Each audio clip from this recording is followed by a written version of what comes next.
నీరు పుట్టదు నేలలోన, వాన ఒకటే వనరు నీటికి.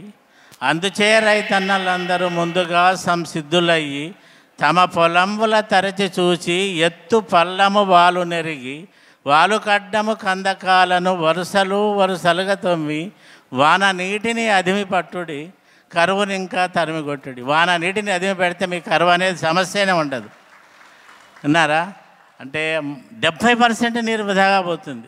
పరుగులెత్తే వరద నీటికి పగ్గమేసి నిగ్గదీసి, నేలలో ఇంకించి నిలుప, చేను కిందే చెరువు సత్యం. ఇక్కడ మనము ఆరోగ్య విషయంలో ఒక చైతన్యం తీసుకురావాలనే ఉద్దేశంతో కాదరవల్లి గారు ఈ సిరిధాన్యాల యొక్క ప్రాముఖ్యతని మనకు అందరికీ తెలియజేస్తున్నాడు. ప్రతి ఒక్కరికి, నా చిన్నతనంలో ఎవరికి షుగర్ కానీ లేదా బీపీ అనేది లేకుండే.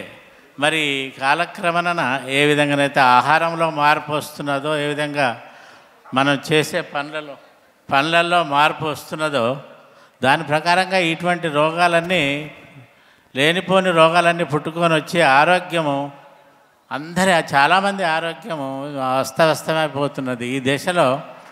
దీనికి ఏకైక పరిష్కారం ఆహారంలో మార్పు కావాలని చెప్పి కాదరవల్లి గారు ఈ ప్రచారాన్ని చేపట్టడం నిజంగా చాలా సంతోషము.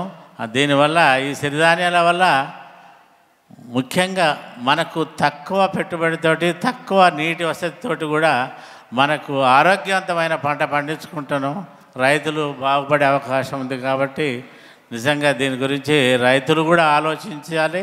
మనం సిరిధాన్యాలు తినటమే కాదు, రైతులు సిరిధాన్యాలు వేసి సిరిధాన్యాలను బాగా పండించాలని చెప్పి నేను ఈ సమూహంగా కోరుతున్నాను.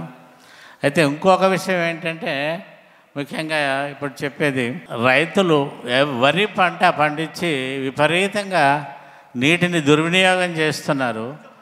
ఆ వరిని కూడా సరి అయిన పద్ధతిలో వాటర్ మేనేజ్మెంట్ లేక ముమ్మడిగా నీటిని ఖర్చు చేసి నీటిని వ్యర్థం చేస్తున్నారు. కొంతమందికి ఏమో నీరు దొరుకుతుంది, కొంతమందికి ఏమో కనీసం తాగడానికి కూడా నీరు సరిపోయినటువంటి పరిస్థితి ఏర్పడింది.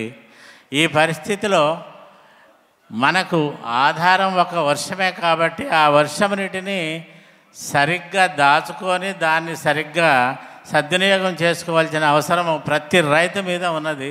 కాబట్టి రైతులు వర్షం నీటిని తప్పకుండా సద్వినియోగం చేసుకోవాలి. మన పొలంలో పండిన పంట వర్షము ఒక 30% కంటే ఎక్కువ మన పొలంలో ఇంకుతలేదు. మిగతా 70% వృధాగా వెళ్ళిపోతుంది. అటువంటి వృధాగా పోయే వరదను మనం ఆపుకొని మన పొలంలోనే ఇంకించుకుంటే బ్రహ్మాండంగా 2 కార్లు ఆరుతడి పంటల్ని 2 పంటలు పండించుకోవచ్చు. అంత ఈ పడిన వర్షం, ఇక్కడ పడే 800 మిల్లీమీటర్ల వర్షంతో 2 ఆరుతడి పంటలు ప్రతి ఎకరంలో పండించుకోవచ్చు. కానీ మనం ఆ ప్రయోజనం పొందుతలేము. కాబట్టి తప్పకుండా ఈ యొక్క వర్షం నీటిని సద్వినియోగం చేసుకొని మొత్తం భూమిలో ఇంకించుకొని ఆ నీటిని భూమి లోపలనే దాచుకోవచ్చు. అంటే చేను కిందే చెరువు. ఒక 5 సంవత్సరాల వర్షం నీరుని కూడా మనము ఒక 20 ఫీట్ల మట్టిపొర ఉన్న భూమి లోపల 5 సంవత్సరాల వర్షాన్ని అక్కడే ఆ అడుగులోనే దాచుకోవచ్చు. అంత కెపాసిటీ ఉంది భూమికి.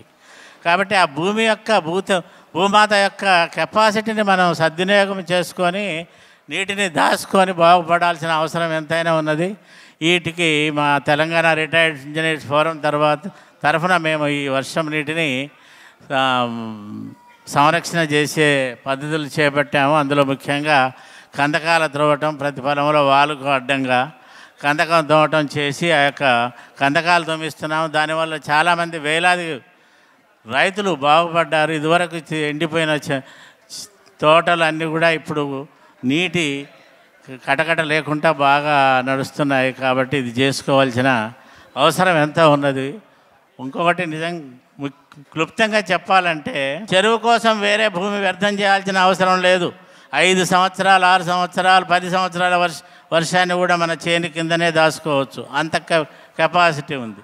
బ్యాంకులోన డబ్బు దాచి అవసరములకు వాడున్నట్లు వాన నీటిని నేల దాచి అవసరముగా వాడి పదుపుగా దండి పంటల నుండి కర్షక మెండు లాభము నొందుమమ్మ.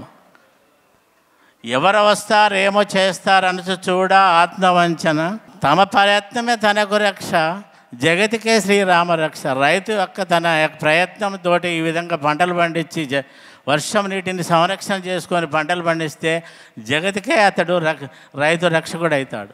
అదేవిధంగా రమ్మిక రైతు సోదర, మర్మ మెరుగుమి కర్మవీర, కరువు కాటక ముల జయించు తెరువు కలదని తెలుసుకోమి. కరువు కాటకాలను మనం డెఫినెట్గా తెలుస్తాం. 800 మిల్లీమీటర్లు అంటే మంచి వర్షం. ఇక్కడ హైదరాబాద్ ఈ ప్రాంతంలో 400 మిల్లీమీటర్ల వర్షం కురిసేటువంటి హివరే బజార్లో మేము మొన్న పోయి చూసాం. నేను శ్యాంప్రసాద్ రెడ్డి గారు, మన తెలంగాణ జలవనరుల శాఖ కార్పొరేషను, అక్కడ 400 నీటితోటి వాళ్ళు ప్రతి పొలాన్ని పండించుకొని గ్రామాన్ని సస్యశ్యామలం చేసుకున్నారు. రైతులు, ఆ ఊరి రైతులు 100 కోట్ల బ్యాంకు బ్యాలెన్స్ నిలుపుకున్నారు. అంటే నీటిని సద్వినియోగం చేసుకోవాల్సిన అవసరం, తక్షణ అవసరం ఉన్నది. నాకు ఈ అవకాశం ఇచ్చినందుకు కృతజ్ఞతలు తెలియజేస్తూ విరమిస్తాను. మరిన్ని అప్డేట్స్ కోసం STV యూట్యూబ్ ఛానల్ని సబ్స్క్రైబ్ చేసుకోండి.